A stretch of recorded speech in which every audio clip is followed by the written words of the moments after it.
केंद्र सरकार वक्फ बोर्ड में बड़े बदलाव की तैयारी में है। इसे लेकर संसद के मौजूदा सत्र में ही बिल पेश किया जा सकता है।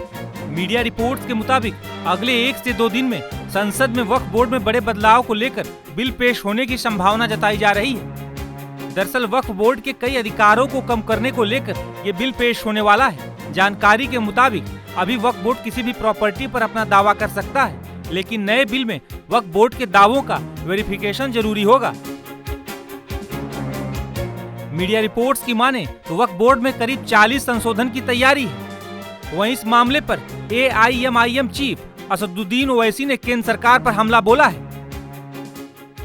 सबसे पहली बात तो यह है कि जब पार्लियामेंट सेशन में है तो सेंट्रल गवर्नमेंट जो है पार्लियामेंट्री सुप्रीमेसी और प्रिविलेजेस के खिलाफ ये काम करते हुए मीडिया को इन्फॉर्म कर रही है और पार्लियामेंट को इन्फॉर्म नहीं कर रही है।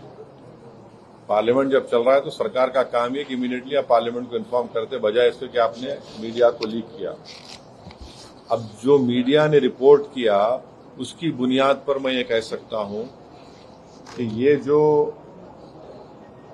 प्रपोज अमेंडमेंट है, जो मीडिया में जो लिखा गया है, वो इस बात को बताता है कि मोदी हुकूमत वक्फ बोर्ड की ऑटोनॉमी को छीनना चाहती है और वो इंटरफेयर करना चाहती है वाकिफ के मंशे के खिलाफ कि किस तरह से उस वक्फ की प्रॉपर्टी को चलाया जाए।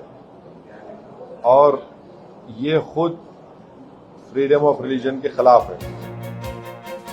ओवैसी यही नहीं रुके, उन्होंने कहा कि बीजेपी वक्फ बोर्ड और उसकी प्रॉपर्टी के हमेशा खिलाफ रही है। बीजेपी वक्फ बोर्ड को खत्म करना चाहती है। वक्फ बोर्ड और वक्फ की प्रॉपर्टीज के खिलाफ रही है और इनका एक हिंदुत्व का एजेंडा है, RSS का एजेंडा है कि वो शुरू से वक्फ प्रॉपर्टीज को और वक्फ बोर्ड को खत्म करने की कोशिशें करती रही हैं।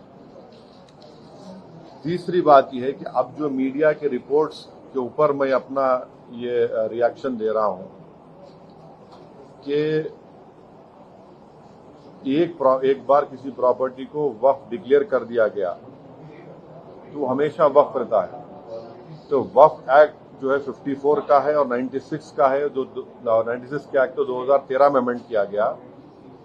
वो सर्वे कमिश्नर को पावर्स देता है और सर्वे कमिश्नर को अपॉइंट कौन करती है? State government. तो सर्वे कमिश्नर वक्फ प्रॉपर्टी को आइडेंटिफाई करता, उसके बाद लिस्ट ऑफ वक्फ प्रिपेयर होती है सर्वे कमिश्नर की तरफ से, और वो सर्वे कमिश्नर जो स्टेट गवर्नमेंट का अपॉइंटी है उसको स्टेट गवर्नमेंट को भिजाता और state government gazette notification issue करती है।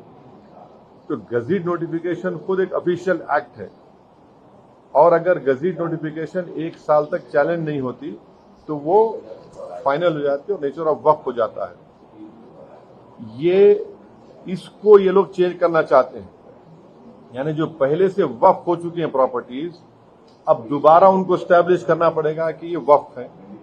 ये इम्पॉसिबिलिटी है।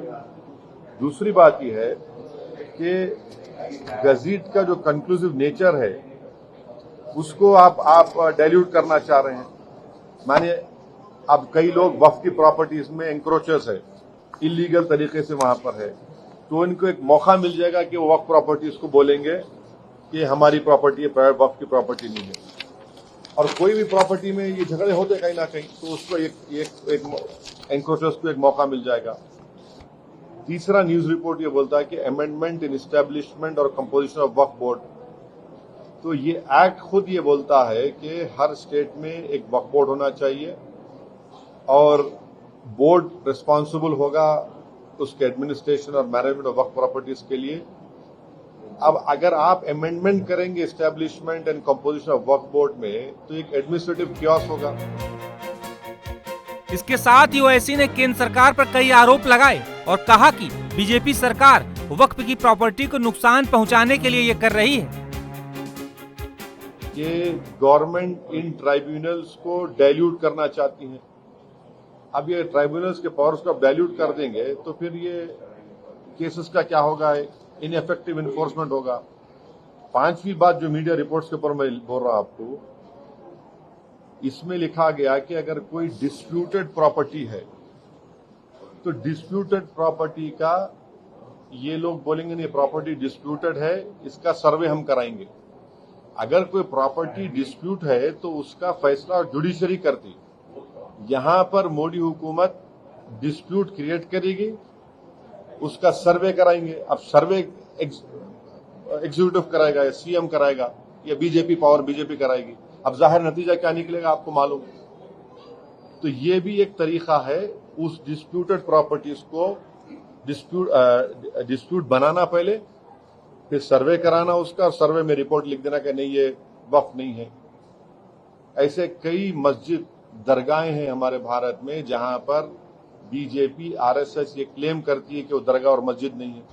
तो जो पावर जुडिशरी का है वो एग्जीक्यूटिव छीनना चाह रहा है उसको। और एक बात जो मीडिया रिपोर्ट्स के मालूम ये हो रही है कि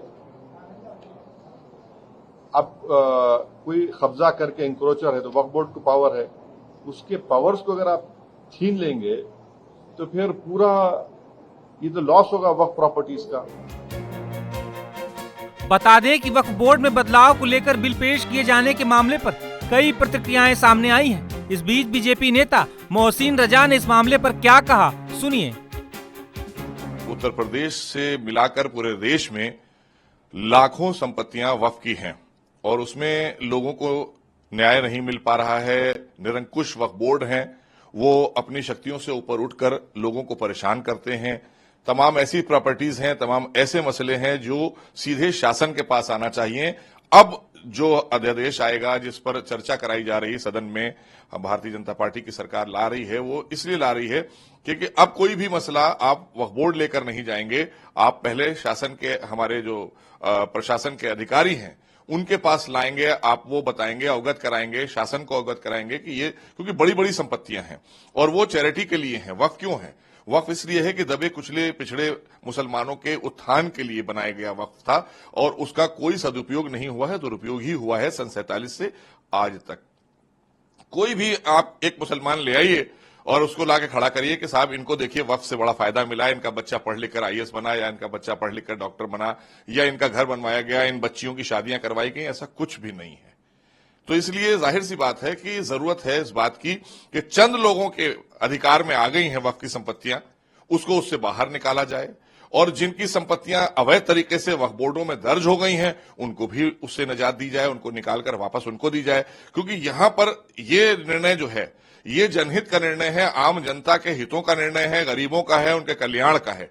और इसमें सबसे बड़ी चीज ये है कि वक्फ बोर्ड जो 95 का एक्ट बना, वो जो उनको अधिकार दिए गए वक्फ बोर्डों को, वो उसका दुरुपयोग किया उन्होंने।